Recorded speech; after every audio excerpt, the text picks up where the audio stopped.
Monsieur le Président, Monsieur le Ministre, chers collègues, wandiraɓe Sénégal, on calminama onon kala ɗo kettuɗon e leydi ndi. O saaha nde kaldeten, Sénégal naaɓe heewɓe inen e nder fitna caɗɗe. Sabu ndungu nguɗo ganduɗa ni fooli heewɓe he koɗorɗe ɗumen, hepti gese heewɓe e nder Sénégal. Mbokk Sénégal, waxtu bii ñuy wax ak yéen dëkk yu bëri ñu ngi jànkantole jafe-jafe yu du tara yoo xam ne mbënd beeg ndox mee ko waral.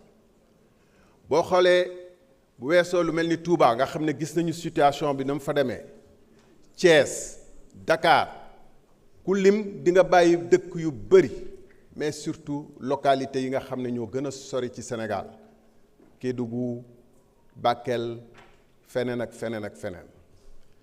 bu ñu taxawee fii nii ñun askanu Sénégal la ñuy waxal ci turu askanu Sénégal convoqué session extraordinaire boo xam ne dafa mel ni lu jàmp moo tax ñu teew fi.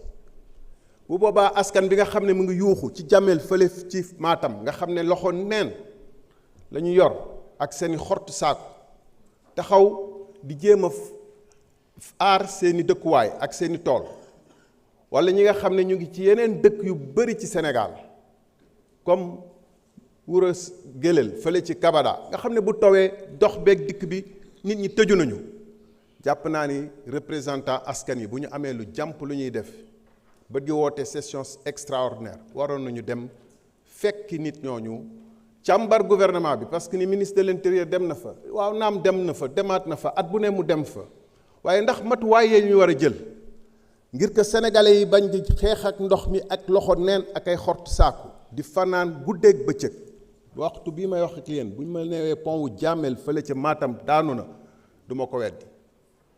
ana urgence bu fekkente ni depuis décembre la ñu installé ba juin ñu liggéey ñu ngi ci projet de loi numéro 13.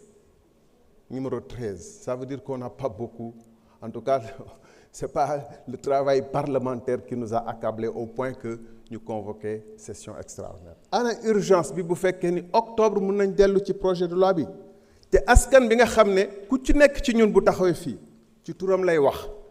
askan googu mu ngi ci ndox yu tar, mu ngi ci situation yu tar di xeex ak ay soo ak ay pot fii ci Grand Yoff fële ca Thiès ak feneen ak feneen ak feneen.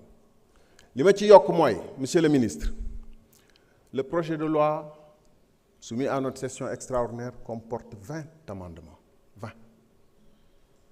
avec des amendements qui relèvent de coquilles, c'est-à-dire le sérieux apporté à nous soumettre dans l'urgence un projet de loi qui doit certainement révolutionner la concussion et la corruption au Sénégal. Mais moi, je n'y crois pas du tout. Il y a un scandale que je me plais à répéter, ici, à la tribune, depuis notre pupitre et ailleurs.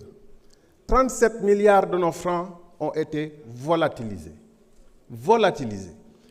Et en échange, on cherche à mobiliser des entrepreneurs locaux pour les aider à se mobiliser eux-mêmes pour aller réaliser.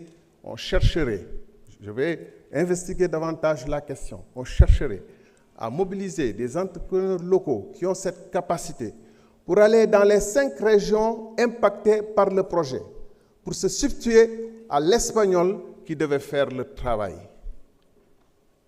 Est-ce que notre attention si auguste et si importante n'aurait pas dû être appelée par cette affaire? Nous voulons lutter contre la corruption. Nous voulons favoriser les lanceurs d'alerte. Me voilà, moi, député, dans mon rôle naturel de lanceur d'alerte. Je ne suis pas entendu, je ne suis pas écouté. Parfois même, on me charrie. Alors, que vaudraient les lanceurs d'alerte anonymes?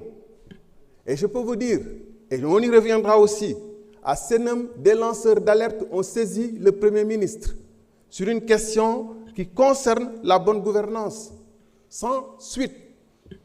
Voilà encore un autre projet de loi qui va renforcer notre arsenal juridique sans rien changer au cancer qui gangrène le Sénégal. Je vous remercie.